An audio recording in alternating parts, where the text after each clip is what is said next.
Nandito kami ngayon sa lugar kung saan dati kaming nakatira. Dito sa lugar na nakikita natin, ito yung lugar na kung saan nagkaroon ng landslide at nadamay na madaganan ng mga lupa ang bahay namin hanggang sa maitapon sa ilog.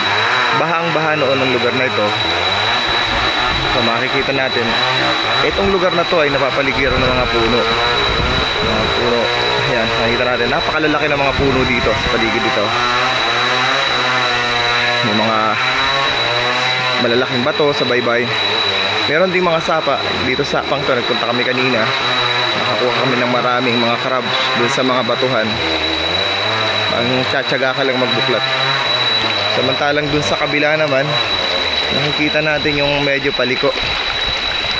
Ayan. Mapapansin natin yung mga usok doon. Ayan. May mga laruan doon yung mga bata. Nag-aalatarsan sila. Lapitan lang natin ng konti para mas makita natin. Meron silang isang malaking bagay na pinaglalaruan dito. So, makikita natin may naglalaro. Medyo mataas. Lapitan pa natin ng konti para mas malapit yung focus natin. Ayan si kuya, tinetesting niyang mag-alatarsan doon sa isang malaking bagin. Yung bagin na yun ay tinatawag ng mga matatanda o tinatawag naming bugo.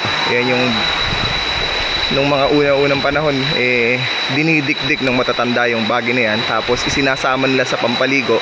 Siguro parang conditioners lang sa panahon ngayon. Pero sa ngayon kasi itong bagin na to hindi nag-aanong pinapansin. Ano pa? Medyo nahulog ang kuya natin. Nahulog sa ilog. Ayan.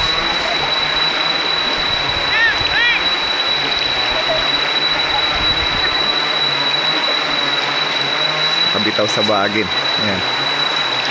Ayan, mga inasaktan to. Balikan namin kayo mamaya. Tingnan muna namin kung ano nangyari.